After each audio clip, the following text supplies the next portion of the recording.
I watched Blythe jab our keypad like it was a vending machine that owed her change. Beep, red light. She tried again, slower this time, and the lock shut her down.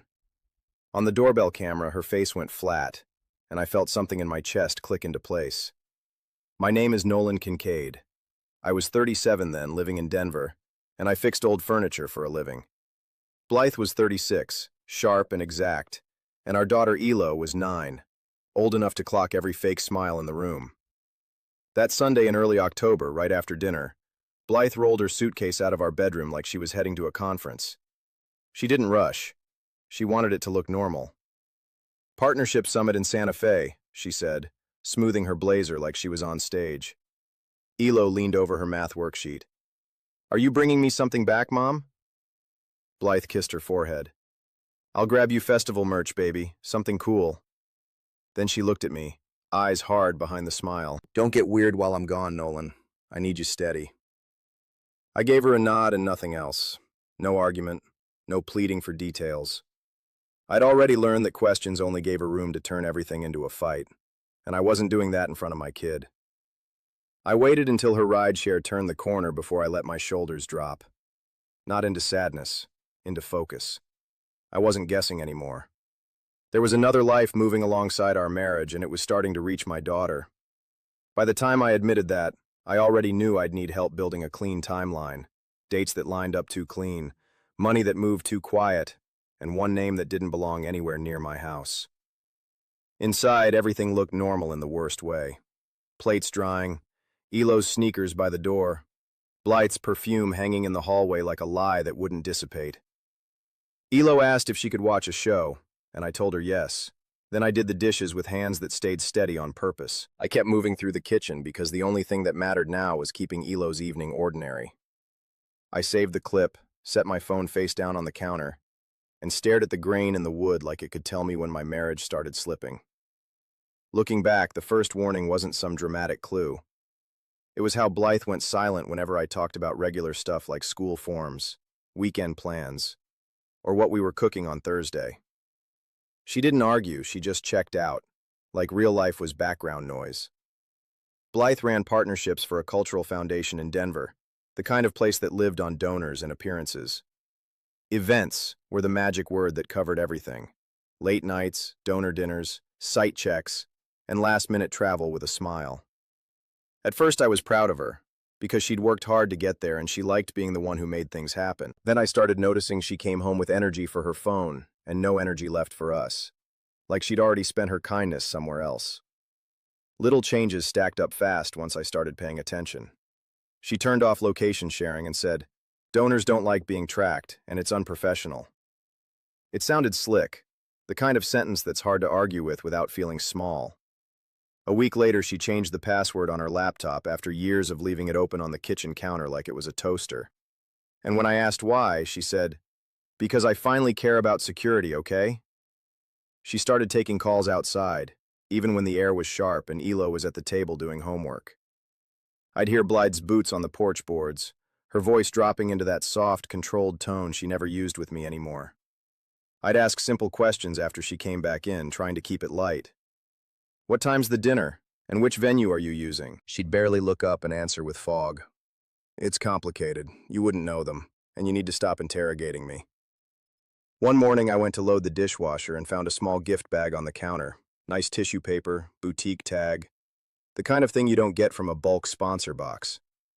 Elo wandered in, saw it, and said like it was nothing, "Mom's friend picked it out for me, and he knows my favorite color." She didn't say it like a stranger either.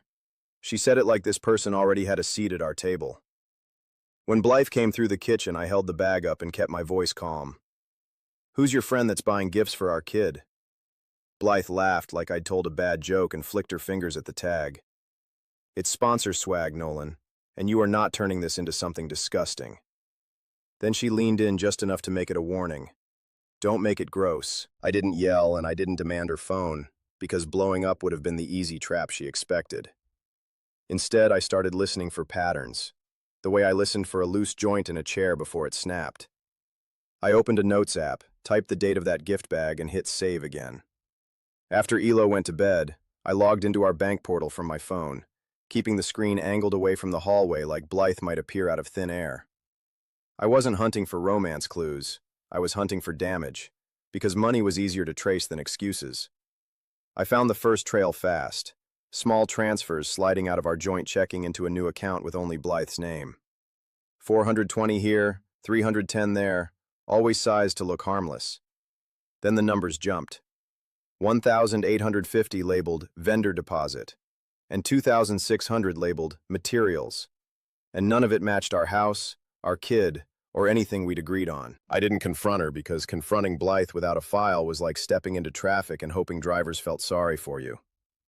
I took screenshots, downloaded statements, printed them at my shop, and started a folder I kept off-site where her hands couldn't accidentally find it.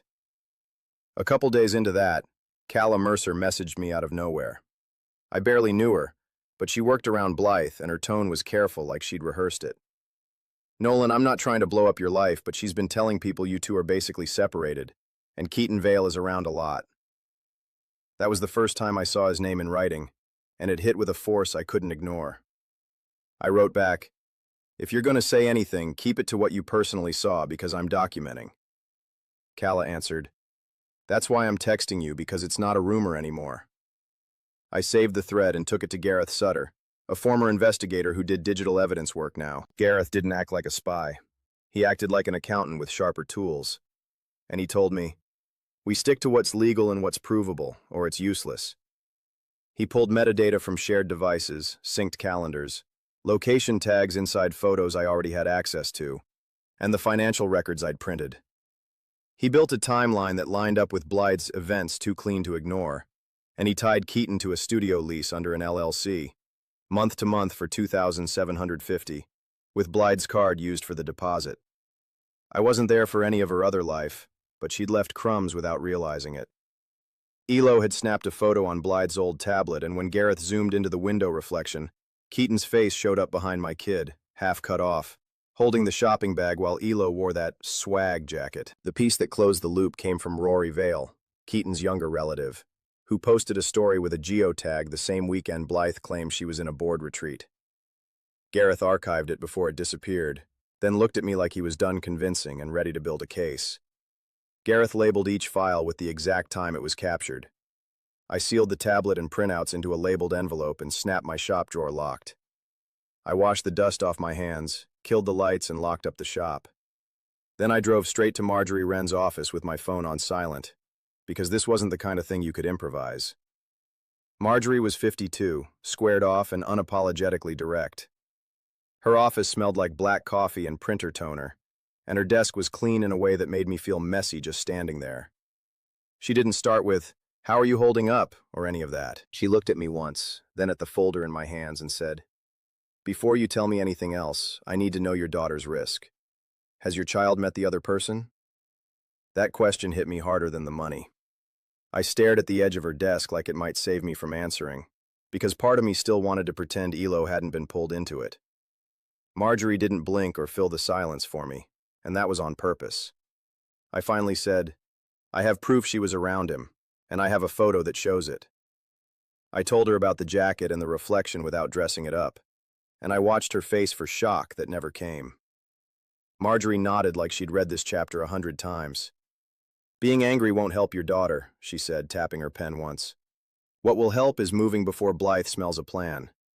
If you want stability for Elo, we act first." She didn't say it like a threat either. She said it like weather, like something that would happen whether I liked it or not. We went straight into procedure. Marjorie laid out what could be filed fast and what would hold up. A temporary parenting plan, exclusive occupancy, and financial restraints to keep money from moving. She pointed at my folder and said, "This is good, but it needs to read clean, and it needs chain of custody." That's where Gareth came in. He built an evidence packet that read clean and systematic, with dates, amounts, locations, screenshots, and a clear explanation of how each item was captured and stored. When Marjorie flipped through it, she made a small sound like approval. "This is what a judge can use," she said. "This is what keeps the case on the facts." On the way out, she stopped me at the door and said, "Do not send Blythe emotional texts. Keep every message brief, factual, and necessary. Anything extra gives her room to twist it." I didn't argue with that. I just said, all right, then tell me what to do first. And she slid a short list across her desk.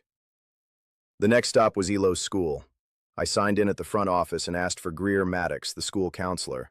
And my mouth tasted like metal because I hated dragging anyone into this. Greer was calm in that practiced way, like he'd seen kids carry adult secrets before and didn't want to add weight. I told him plain, things at home are shifting, and I need help keeping my kids steady. Greer didn't ask for juicy details, and he didn't take sides. He asked about routines, sleep, who did pickups, who talked to teachers, and what to watch for if Blythe tried to coach Elo's words. That night, my brother Cyrus showed up at my place without asking for a full rundown. He was a building inspector in a small town west of us, and he still smelled like sawdust half the time because he built cabinets on weekends like our dad taught us. He looked me in the eye, said, "Tell me what you need done and when," took Marjorie's list and started walking the house for weak points. I followed him room to room, not talking much because the plan didn't need speeches. It needed timing. Looking back, the Santa Fe trip hadn't been sudden at all. She'd planned it weeks ahead with casual mentions of panels and donor dinners, until even Elo repeated the words at breakfast. 2 nights before she left, Blythe picked a fight over laundry and my tone, then warned me not to poison Elo against her while she was gone. That was the moment I knew the trip was cover, and that she knew she'd already crossed a line. On the morning after she left, Elo moved through breakfast quieter than usual, and I kept everything ordinary on purpose. All that was left in the house was her perfume in the hallway, and the plan I was finally ready to use. I drove Elo to school like nothing had changed, and I smiled at the front office like nothing had changed, even though my stomach felt tight and hot. I watched Elo disappear down the hallway with her backpack bouncing. Then I turned and walked straight back to my truck without lingering. At my shop, Gareth was already there, standing over a stack of papers like he'd been waiting to hand me my life in print.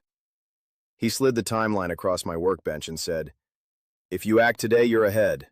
If you wait, you'll be reacting." I didn't argue. I called Marjorie from the shop, and she told me she was filing that morning. A checklist followed right after: secure originals, remove temptation objects, and set a safe pickup plan. Before lunch, Judge Alton Pierce signed the interim restrictions. I didn't pop champagne, and I didn't even smile. I just felt steady, like I'd finally planted both feet on the ground after months of sliding around in somebody else's mess. With Pierce's exclusive use order in hand, I hired a licensed locksmith that afternoon and changed the keypad codes, making sure the invoice and receipts went into the same folder as the order because I wasn't leaving loose ends. I called Nell Barrett and asked if she could keep Elo overnight if I needed a clean handoff. Nell didn't ask for details. She just said, "Tell me what time you'll be here and I'll make sure she's fed." That afternoon, I packed Elo's essentials: school clothes, her medication list, her reading log, and the stuffed animal she pretended she didn't care about, and set the bag by the door. I kept the routine intact until pickup, and by the time Blythe came back, Elo was already settled at Nell's for the night under the plan Marjorie and I had locked down. When Blythe came back, she acted like she expected the usual kind of blow-up, the kind where she said the right lines and I folded. Instead, she found a locked door and a silent house that didn't care about her confidence. I stayed out of sight and let the new code do the talking. Her phone calls came fast, 3 in a row, back to back, the way she did everything when she wanted to force an answer. I didn't pick up because Marjorie had been clear. No emotional back and forth, no messy audio she could twist. Everything went through counsel, and if I had to speak, it would be clean and boring.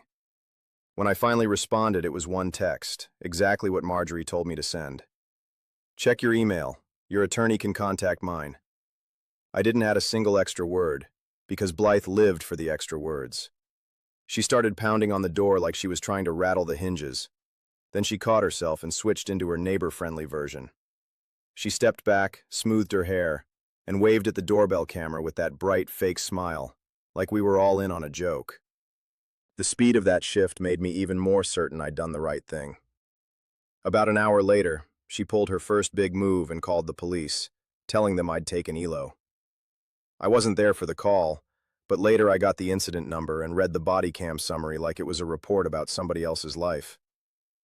The officer knocked, polite and careful, and I opened the door with my hands visible because I wasn't giving anybody a reason to escalate.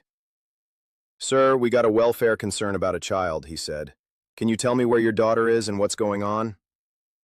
I handed him the temporary order and the filed parenting plan, and I watched his whole posture change when he saw the judge's signature. His voice stayed calm, but it got firmer. "Ma'am, this is a civil matter with court orders in place," he said, turning slightly toward Blythe. "You need to contact your attorney." Blythe's face went stiff when she realized the word kidnapping wasn't going to land the way she wanted, and she cycled through tears, then rage, then calm like she was trying on outfits. She jabbed a finger toward me and said, "He is punishing me for having a career, and he has been controlling for years." I didn't argue with her on the sidewalk because that was exactly the stage she wanted. I let the officer finish, let Blythe hear the limits, and let the moment end without me giving her a scene to clip and share. That night, she dragged mutual friends into it, sending messages that painted me as unstable and controlling, rewriting reality at full speed. I only knew what she said because two people forwarded the texts with a quick, uneasy, "Hey, this feels off." The next day after school, Greer Maddox called and kept it direct. "Elo is anxious, and she's watching adults for cues," he told me. "Keep your voice low and your routine high." After I hung up, I wrote a note in thick marker. "Don't debate, document, protect the kid," and taped it to the fridge. I saw my note on the fridge again the morning of the hearing, the black marker still shiny in spots like it hadn't fully dried. I read it once while my coffee went cold, then left the house without touching anything that didn't need touching. Marjorie told me to stay calm and answer cleanly, and that was all I brought into court. The courthouse felt like a place built to drain people. Fluorescent lights buzzed overhead, the air smelled like old carpet and copier heat, and a tired clerk moved papers around like we were all just numbers waiting our turn. There was no dramatic music, no big speech, just benches and bad chairs and a line of strangers pretending not to listen. Marjorie stood beside me with her file tucked under her arm, and she said low, "Answer what you're asked, and do not volunteer pain." I nodded once and followed her into the room when they called our case. Judge Alton Pierce didn't smile at anybody. He looked down at the file and started asking questions like a mechanic checking brakes, sharp and repetitive on purpose. "Who has been the primary caregiver?" he asked. Then he glanced up like he expected a clean answer. He followed with, "Any evidence of financial diversion?" And then, "Any third-party introductions involving the child?" The way he said it made it clear he didn't care about romance. He cared about stability and risk. Blythe walked in dressed for credibility, hair perfect, posture tall, binder neat like she'd color-coded it for show. She sat straight and looked right at the judge like she'd done nothing wrong. Then she shifted her eyes to me like I was the problem she planned to solve. When Pierce asked her side, she spoke smooth and confident. "He is overreacting," she said, voice warm like honey. "He has been cold for years, and now he's trying to use our daughter as leverage because he cannot handle being left." Marjorie didn't raise her voice once. She stood, introduced exhibits, and made it boring in the best way. Bank transfers, the studio lease, the archived posts. Gareth's sworn statement explaining what was preserved and how, with a chain of custody that didn't leave room for Blythe's little misunderstanding routines. Blythe kept trying to steer it back to feelings, but Marjorie kept dragging it back to facts like she was hauling rope. Judge Pierce looked straight at Blythe and said, "Ms. Kincaid, did your child meet Mr. Vale?" Blythe hesitated half a second too long, just enough to show the crack. Then she recovered and smiled. "He is a colleague," she said. "It was not a big deal." Pierce didn't react. He just made a small note and asked Marjorie for the school documentation. Elo wasn't in that room, but Greer's written notes were. Pierce read from the page, slow and clear, like he wanted everyone to hear it the same way. During a school check-in, the child repeated the phrase, "Soon we'll all live together, and it'll be easier." Blythe gave a quick laugh like she was trying to make it cute. "Kids imagine things," she said, waving one hand. Pierce didn't laugh back. He looked down again and said flat, "That is not age-typical language." In the hallway afterward, a woman I didn't recognize stepped too close and smiled like we were all friends at a picnic. "This is just a misunderstanding," she said, fake sweet, and Marjorie's eyes narrowed when she caught the last name. Dahlia Vale, Keaton's mother, was one more connection tying that family to the edges of the case. Before I could say anything, Marjorie angled her body between us and guided me forward. Back inside, Pierce extended the temporary orders without drama. Primary residence with me, supervised contact for Blythe until a full evaluation, and continued restrictions on moving money or selling assets. When we walked out, Blythe leaned in and hissed, "You think you won." And I let the elevator doors close between us. After that hearing, the custody record and the money record moved together. Discovery stopped feeling like a second fight and started feeling like the same one with more paperwork. During discovery, Marjorie subpoenaed records tied to Blythe's separate account and a vendor list connected to her foundation events. When the first batch came in, it didn't read like one bad decision. It read like a system. Payments labeled sponsorship reimbursements were sliding into an account that should not have been receiving them. Neat little deposits that looked official until you lined them up. I wasn't present for any of Blythe's internal meetings, and I wasn't trying to be. Later, though, Marjorie emailed me a deposition summary, and I read it at my workbench with my hands smelling like stain and sawdust. Blythe tried to explain the weird inflows as temporary holding for event flow, like she was doing everybody a favor. Even on paper, her answers were slippery, full of polite fog and missing specifics. Gareth didn't deal in fog. He found matching outflows, same-day transfers moving right back out into Keaton's Studio LLC, like the money was just passing through Blythe's hands on its way to his life. He also dug up a second lease for a short-term apartment used during install weeks, and the dates matched the times she'd been working late while Elo was eating cereal with me at the counter.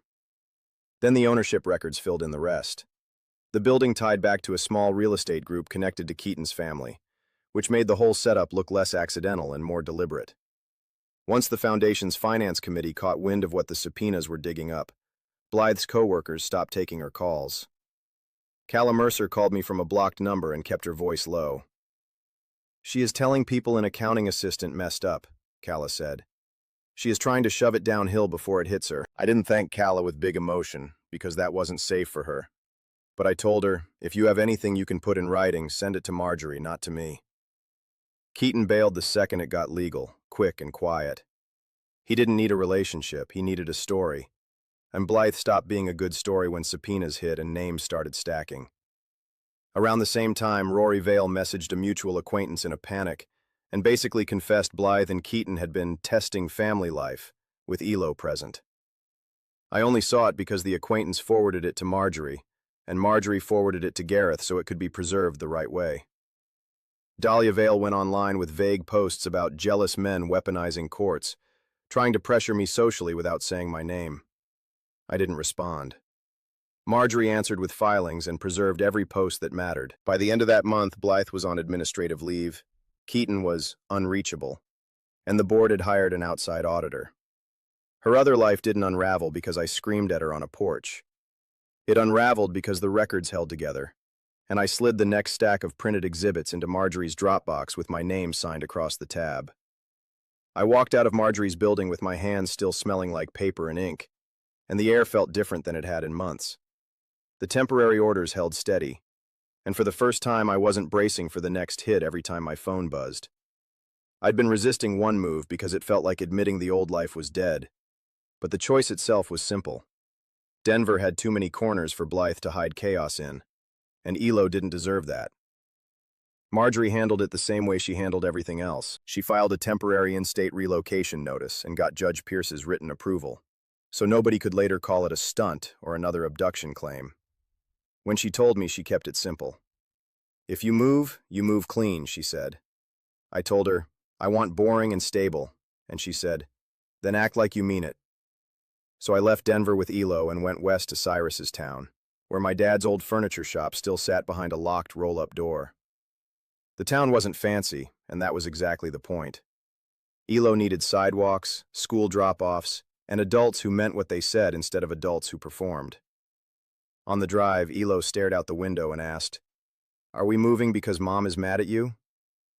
I kept my voice even and said, "We're moving because you need calm, and I'm the parent who can give it right now." Cyrus met us at a small rental 5 minutes from the shop, keys in his hand like he'd already inspected every hinge. He didn't treat it like charity, and I would have shut down if he tried. He said, "This place is solid, and the landlord minds his business, which is what you need." Then he pointed at the second bedroom and added, "Elo gets first pick, and you can complain later." Elo walked in, claimed the room with the better light, and dropped her backpack like she owned it. The next morning we drove to the shop, and Cyrus helped me cut the lock off the roll-up door like it was nothing. Orson Kincaid, my dad, was gone, but his tools weren't. When I opened his old cabinet of chisels, the smell of oil and old wood hit me so hard my throat tightened, and I forced myself to keep moving. I ran my fingers over the handles, set a few on the bench, and said out loud, "All right, Dad, I'm here."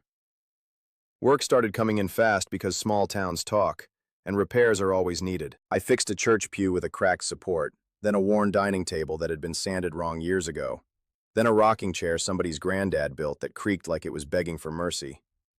The work made sense in a way my marriage no longer did. With my permission, Greer passed his notes to the counselor at Elo's new school, so the support didn't have to start from scratch. Blythe tried to force a faster schedule, pushing for unsupervised weekends right away, and acting like the court was overreacting. Judge Pierce didn't rush it, and Marjorie shut every request down with calm filings instead of arguments. The counselor at Elo's new school kept checking in and wrote steady reports that said Elo did better when transitions were predictable, and when adults didn't quiz her after visits. Nell stayed a quiet ally even from a distance, texting me things like, "Picture day is Thursday, so do not forget," because she knew chaos makes people drop basics. The ugly part was the social pressure, because Blythe's friends framed me as the guy who took a child away from her mother. In a small town, though, people paid attention to routines, and they saw who did pickups and who kept things steady. I wasn't there when Blythe got officially terminated, but later I saw the letter in a court exhibit. Loss of confidence due to financial irregularities. Clean words with heavy meaning. One afternoon, Elo sat on my workbench doing homework while I sanded an old walnut drawer front, humming like she felt safe enough to be bored. I didn't stop her, and I didn't stop working either, because I had a life to build. I tightened the clamps on the drawer, flicked on the sander, and let the shop fill with a sound that asked nothing from me but attention. By the following summer, almost 10 months after Blythe's so-called summit, I sat in another bland conference room with Marjorie, a pitcher of lukewarm water, and a stack of orders that smelled like fresh toner. Nobody was cheering. It was just paperwork doing what it was supposed to do. Judge Alton Pierce read the final terms without drama. I got primary physical custody, joint legal on paper, and a step-up plan for Blythe that required consistency, clean boundaries, and no third-party introductions without notice. Then Pierce looked over his glasses and said, "The court is not rewarding either parent. The child needs stability, and that is what these orders are meant to protect." Blythe tried one last rewrite in mediation, voice soft like she was selling forgiveness. "I made mistakes," she said, but Nolan overplayed his hand. Marjorie slid Gareth's evidence packet across the table and asked, "Point to a single lie that isn't documented." Blythe's smile twitched and died. Keaton never showed. His attorney filed narrow statements, careful and slippery, but the timeline held without him. Dahlia Vale's online campaign fizzled once people realized there was an audit, not a romance story behind all that noise. I wasn't the one undoing Blythe's life by then. The job was gone, her reputation was dented, and the people who used to orbit her were already stepping back. Back in Cyrus's town, my shop started paying real bills. It wasn't big city money, but it covered what Elo and I needed without borrowing from anyone's story. Elo told people at school, "My dad fixes old stuff," like it was a brag, and I let her run with it. The counselor at Elo's new school sent a report that said Elo's anxiety scores dropped and her sleep improved. On the phone, she told me, "She trusts the schedule now," and I wrote that sentence on an index card and pinned it above my bench. One evening, Blythe drove out for a supervised pickup at the arranged spot, trying to act like we were old friends meeting for coffee. She walked up with a tight smile and said, "You look good, Nolan. We should talk like adults." She looked at me like I was a stranger, and maybe I was, because I stopped playing her games for good. I kept my voice calm and my words short, the way Marjorie trained me. "Elo's bag is in the trunk and the supervisor has the schedule," I said. Blythe's eyes flashed, then she tried again. "You really don't hate me anymore?" I answered, "It's about keeping things clear for Elo," and I turned back to Elo so my kids saw where my focus lived. After the handoff, Blythe lingered like she expected me to crack and offer comfort, but I didn't. I went home, pulled one folder from my locked cabinet, her transfers, the studio lease, Rory's archived post, and checked that every page was there. I wasn't saving it to punish her later. I was saving it so Elo could get straight answers if she ever asked. Then I slid the folder back, shut the drawer, and clicked the lock.